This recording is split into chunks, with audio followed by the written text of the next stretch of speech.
All right, welcome to French Press Friday here on Masters of the Musiverse. Today, I'm excited to speak with Heidi Stodola. So thank you for being here today, Heidi. Absolutely. And, we tried to get connected earlier, and then I forgot the interview. I feel terrible that happened. It's been a few months down the road. We finally got our calendars together. So thank you for being patient with me. No problem. So we've never met before besides this, but your name kept on popping up in conversations and some of the social media groups that we're both on for music educators.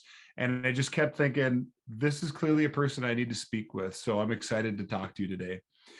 You teach in Osseo School District. What are the different hats you wear there in the district? Currently, I am at Osseo Middle School and full-time in the building. I started off half-time orchestra at Osseo Middle and half-time fifth grade orchestra lessons. And then slowly they needed me more in the middle school. So now I'm full-time in that building. So being that I taught band for 18 years before switching over to strings, now they're like, oh, great, we're going to give you some band because now we have too many band classes for the one teacher. So this year I have all the orchestras and all the seventh grade band kids. So it's pretty great. Playing strings wasn't the only time I got exposed to it was in college, but I'm always amazed when people are able to do those two worlds. So way to go. Let's go It's been a journey. Back in time a little bit and just talk about, I like the idea of origin stories. So when did you know you wanted to be a music educator? In high school, and in a little bit in junior high. Back in the day, we had those. I taught swimming lessons and I taught a lot of Sunday school growing up. And I loved music, went to all-state band camp, had all those cool experiences, and knew that I loved teaching and working with kids through all the swimming lessons that I did. So I had an idea that I wanted to go into music education. Yeah, I think of those same early experiences I had and being a part of light bulb moments with kids, that I remember with some of those first moments, it was like an addiction then. It's like, ooh, that was such a cool thing. Where'd you go to college? Augustana in Sioux Falls, South Dakota. Look at that. Got my Vikings mug ready to go. So, what are some notable experiences for you that maybe you feel shaped you as an educator while you were in college? I would say like my first year in college was the first year of them restarting their orchestral program. And I am a horn player, and so I love playing in orchestras. And I was so excited to be a part of the Augustana Orchestra and auditioned and got in on first part as a freshman. And they were restarting this orchestra program, and it was like people were just waiting to be a part of it, and it was a nice sized symphony even that first year. And it was awesome just to be a part of the band and the orchestra all at once. Was a really cool experience. And those two professors, Dr. Bruce Amon for band and Dr. Scott Johnson for orchestra, were just like really big influences in my life, both for conducting and for music making, and just my growth as a music teacher and a performer. So that was a pretty awesome experience. And I mean, right away, freshman year, you go into your first ensemble, and the upperclassmen around you are right away, they're in there digging in and they're helping you grow. And I learned a lot from those upperclassmen. I'm going to go back a little bit to something you said, because I'm just playing with this in my head a little bit, because I played trombone in college orchestra too. And probably some of my favorite musical experiences came from that group. What do you think it is about playing, maybe even specifically brass, in those big symphonic orchestras? I think it's because each person is like one on a part, and you really matter. Like if you screw your part up, it's on you. There's nobody doubling with you. There's not four clarinets playing your same part. It's you. And I think that's a really special thing to experience and to be expressive on your part, and it's you're making it happen. So I think that's the special thing about playing an orchestra as a wind player.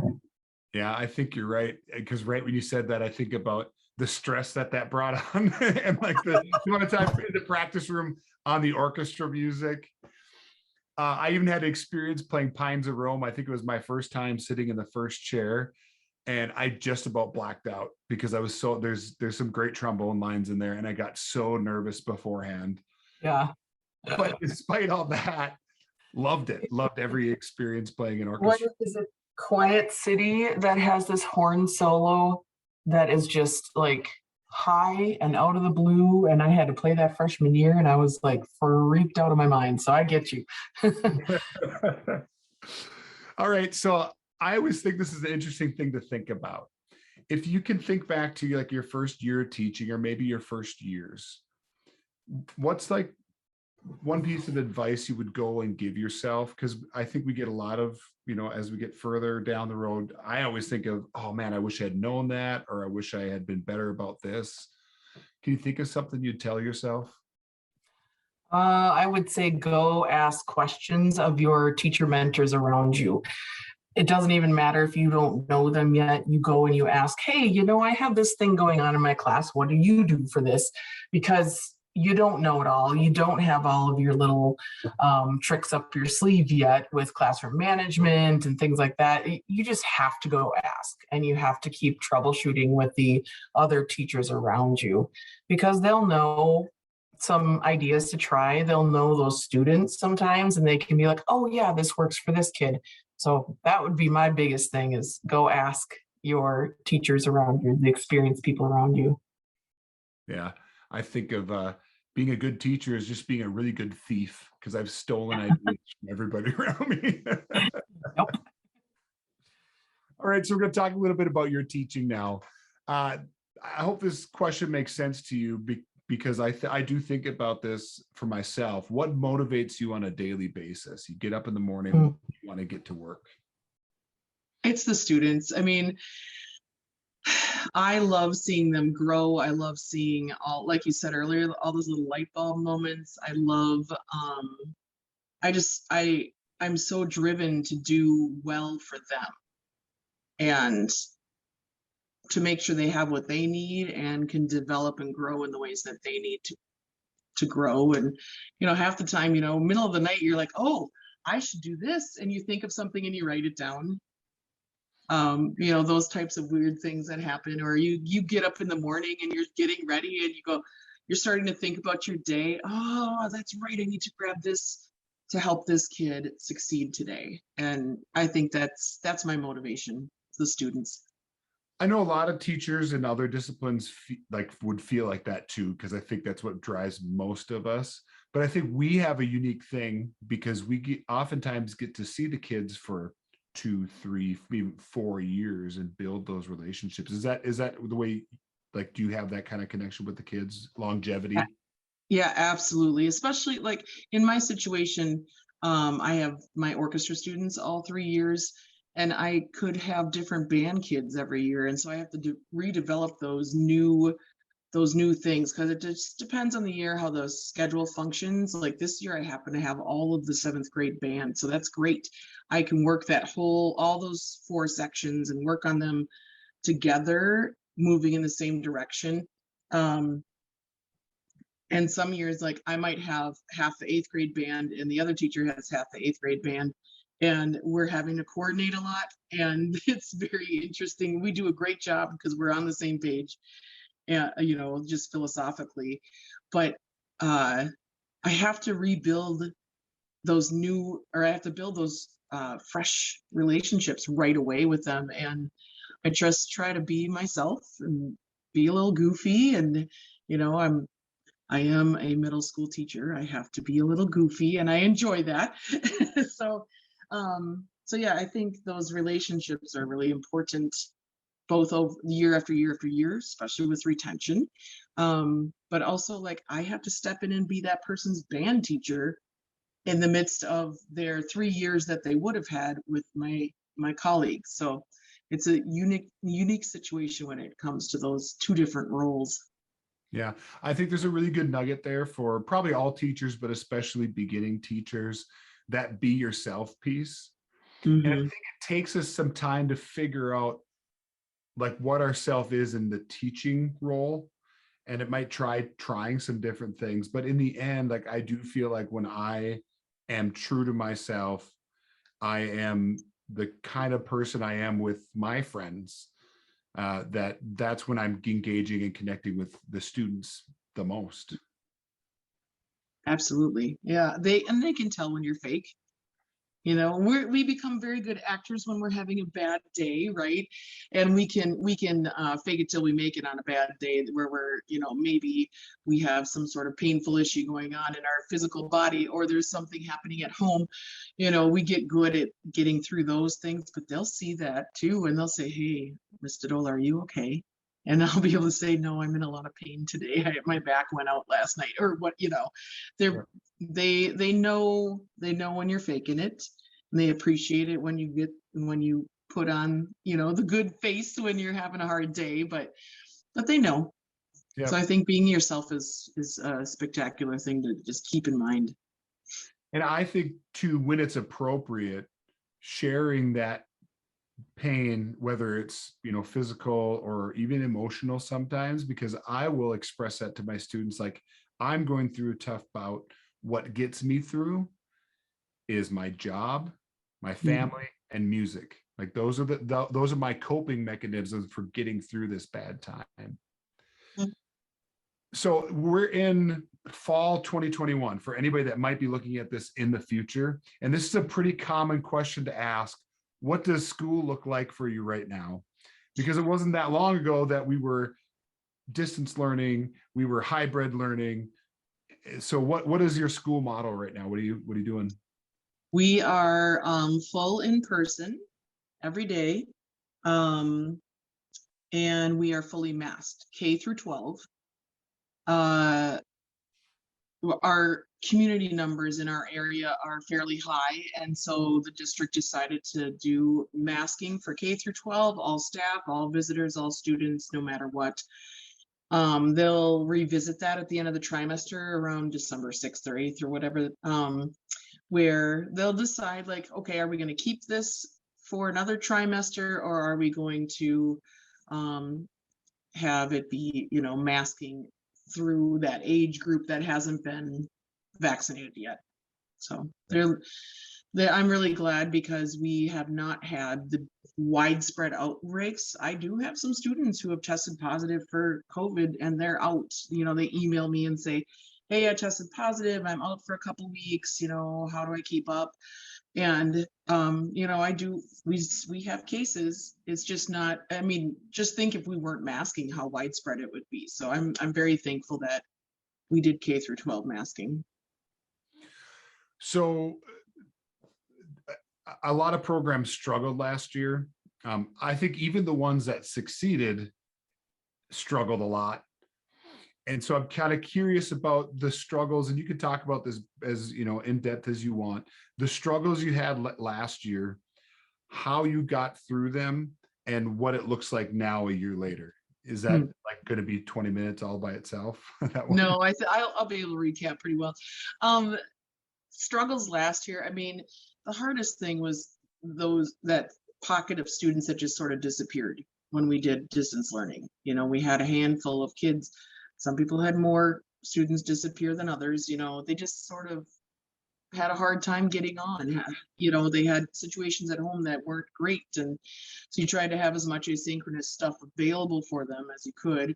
I made a lot of play along practice videos, which have been handy because now I have them and they're attached right to their assignments, you know, as they have to do a play test, you know, video from home.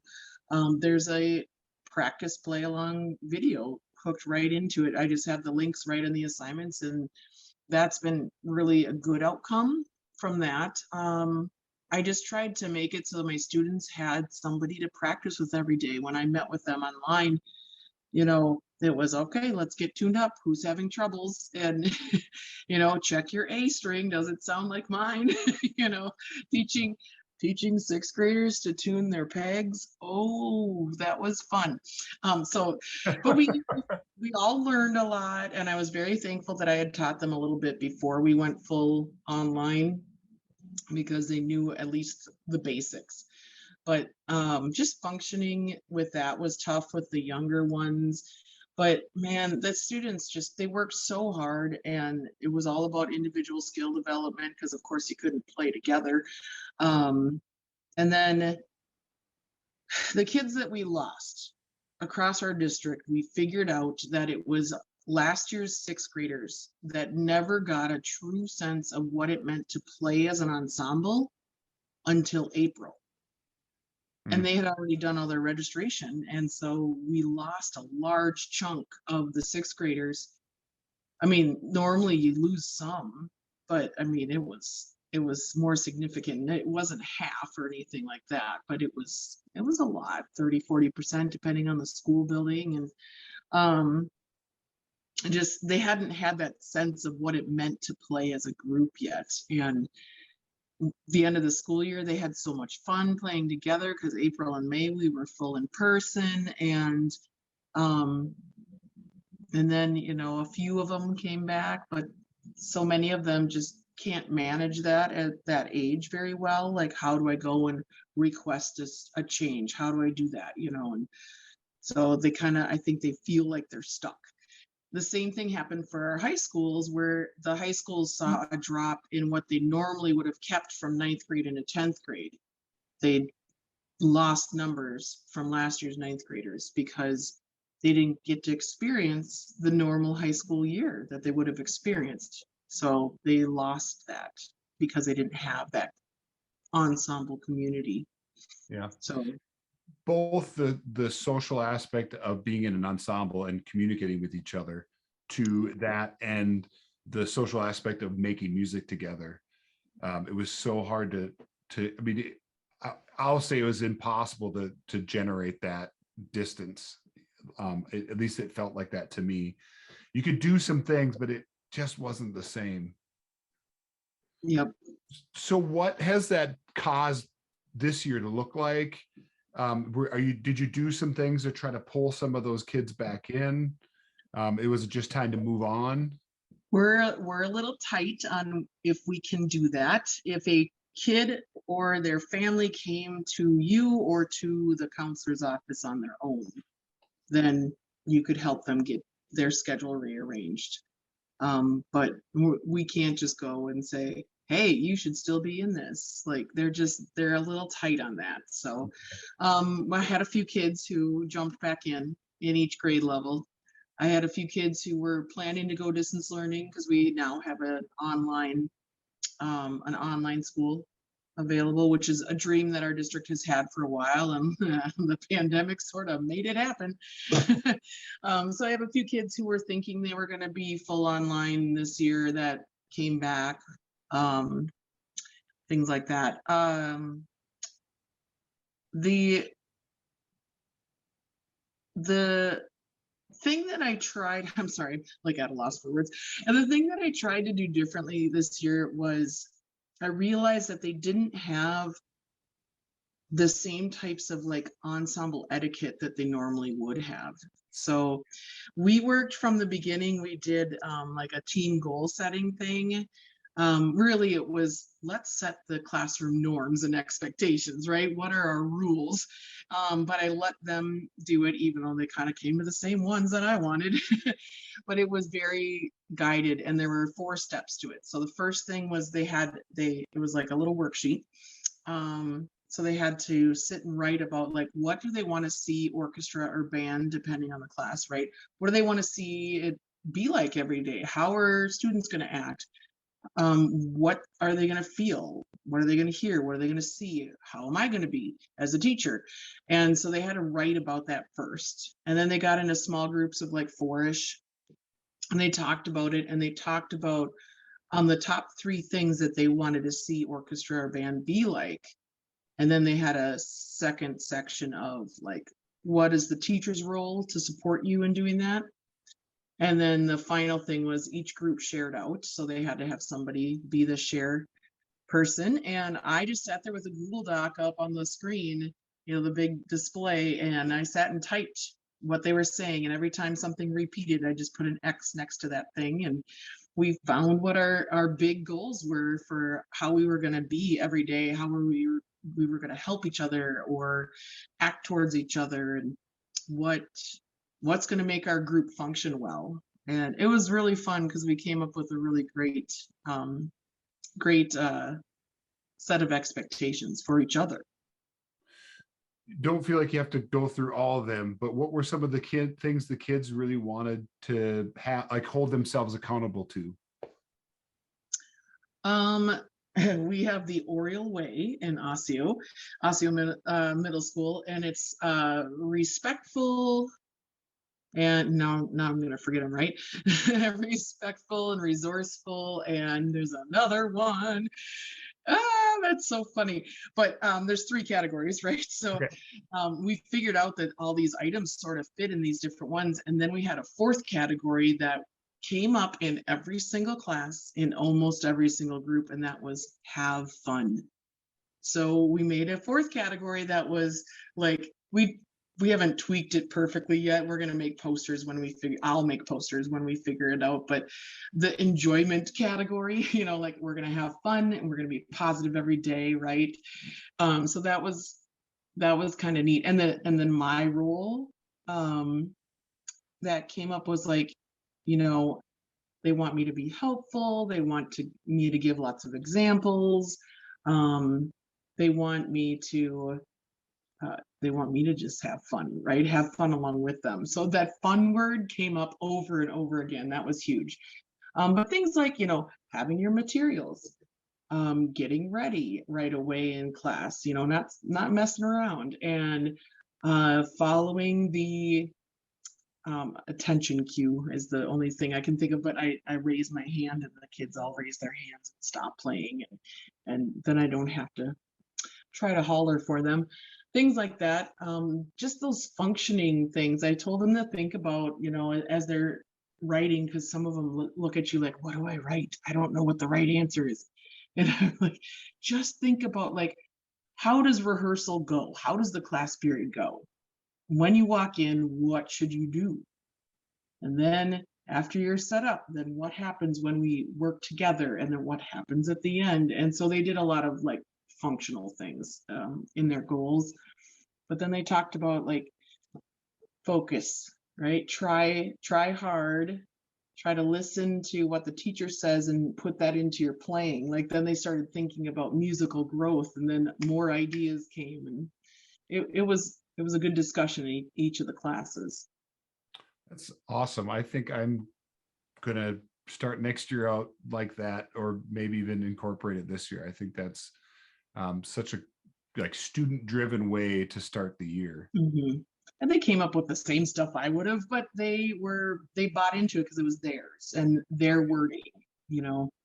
I have 3 beginner groups, and I did not do this with them. And because I was just like, okay, we got to pick our instruments. Okay, now let's get set up. Okay, now we have to learn how to hold them. It was just like, you're in such a rush to get things started with the beginner groups. And I need to take a break, and I think I'll do it. We'll take a day and we'll just do it after we come back from MEA break, and just take a day where we don't play, we don't work on music stuff, we don't work on our note names. We just talk about how do we want this to function, because they are not functioning as well as my other groups. And I just find that fascinating. It's time for them to have a day to reset. So, and that's okay. Yep. Well, you transitioned us perfectly, because my next thing was going to get into these topics of, I love the idea of like, I've got this golden nugget of teaching and I'm going to share it with you. So that idea of team building and team goal setting is something that you had mentioned, like, hey, let's talk about that. You gave me a bunch of stuff. Unfortunately, we won't have time for all of it. So I picked that. And I also want to talk to you about incorporating individual practice and peer coaching into large group rehearsal. Because that fits right in line with something I'm kind of dreaming of and want. So tell me about that, how that looks for you. During rehearsal, whether we're doing skill building out of the method book or we're working on a piece of music, I might try to coach them on a new way to play something, or it's a new note or a new bowing or a new articulation, in the brass class. And I found over the years that I needed to give them time to try it and practice it and figure it out in their own time and in their own mess until they could then try it with the group and see if they match. And so I'll demonstrate it, we'll try it, I'll demonstrate it again, and then I'll say, okay, now you get 90 seconds to practice that, or practice those 4 measures, or whatever the case may be. And I say, okay, make some noise, and they just go and they play. And they kind of need that permission to make some noise. Like if they pause and they're like, do I play now? I'm gonna put my flute up, but I don't know. And you just, okay, no, just make noise, go. And then they play and they practice and they have that moment to process and then try to get their body to do it. And it has made a world of difference. I mean, you can hear such a change in how they tried it and tripped all over themselves and each other, and then how they can do it together much better after they've had that practice time. Yeah, that's I do that with my high schoolers and my beginners.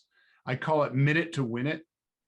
Nice. And, yeah, and so it's like, okay, these 12 bars did not go well. Minute to win it, go. And you're right, it is shocking. The first time I did this, I was shocked at how much time I had been wasting in rehearsals trying to solve every problem myself, right? Yep. Mm-hmm. And now they have more buy-in too, because they did the work. They can hear the progress the band made in a minute. That's great stuff. Something else that I was reminded of when you're talking about that is with my beginners, I do something called Teach Okay when we're learning a new note. We talk about the new note, and then this comes from Whole Brain Learning by a guy named Chris Biffle, and you go teach, and they stomp okay, and they turn to someone next to them and they make sure that we're doing the right fingerings on notes. Especially if you're someone that, like, I've got 90 beginners in the room, I can't get around to all of them. But if they're teaching themselves and now there's one pair that can't figure it out, like, that's easy in that time. So, I love these ideas of getting new things for incorporating individual practice and peer coaching into larger rehearsal, because oftentimes we think that we have to be the one dictating all the learning, right?